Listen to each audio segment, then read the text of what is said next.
Hello সবাইকে, রাধে রাধে, শুভরাত্রি। সবাই কি করছো? আমি তো বসে আছি। তোমরা কি ভালো আছো? আমি তো অনেক ভালো আছি।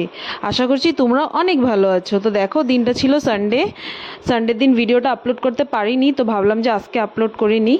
তো দেখো, আমরা রিসেপশনে যাওয়ার জন্য রেডি হব। তো এদিকে সনবরী বসে বসে খেলছে। দেখো, রশি একটা নিয়ে হাতে, রশি দিয়ে খেলতে যে ও এত ভালোবাসে কি আর বলবো। তো আমার ঘরে সবে বলে, আমার মা, শাশুড়ি মা সবে বলে যে ও মনে হয় আগে গরু চড়াতো, তাই রশি দিয়ে খেলতে এত ভালোবাসে তোর মেয়ে।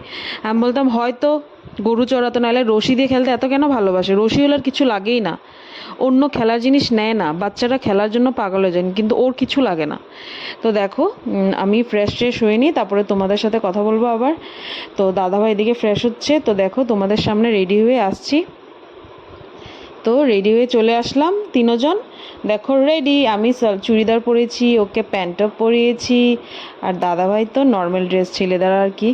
আমি শাড়ি পরতাম কিন্তু গরমের জন্য আর পরিনি। তো দেখো, আমরা বিয়েবাড়ি চলে আসলাম। বিয়েবাড়ি আসলাম, তো উপরে গেলাম, বউ বসে আছে। এত গরম ছিল, ফটো আর ক্লিক করা হয়নি বউয়ের। তো নিচে এসে আমরা কিছু ফটো ক্লিক করে নিলাম তিনজন। আর দুষ্টুপুরি তো মোবাইলে কি দেখবে, ও লাইটের দিকে দেখছে। মানে কি বলবো, লাইটগুলো মানে কি ঢিচিক ঢিচিক করছে, ডিস্কোর মতন নাচছে। ও লাইটের দিকে ওর মন, কালার চেঞ্জ হচ্ছে। তো অনেক গরম ছিল, শাড়ি কেন পরিনি, স্কুটি করে আসবো। তো দাদাভাই বললো শাড়ি পরতে হবে না, চুড়িদারই পরো। তো চলো আমরা খেতে চলে এসলাম।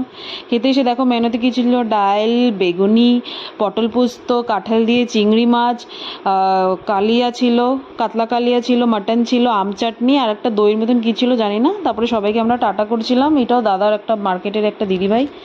তারপরে দেখো, এক গাল ভরে পান খেয়েছিলাম, যেটা আমি কোনো সময় খাই না, ফার্স্ট টাইম। তারপরে আমরা ঘরে চলে এসলাম। ঘরে চলে এসে দাদাভাই স্কুটি ঢুকালো।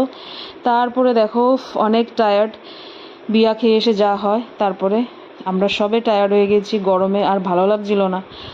তো মানে কতক্ষণে ড্রেস খুলবো এটাই। তো দেখো, একটু আমি আয়নাতে একটু নাটক করে নিচ্ছি।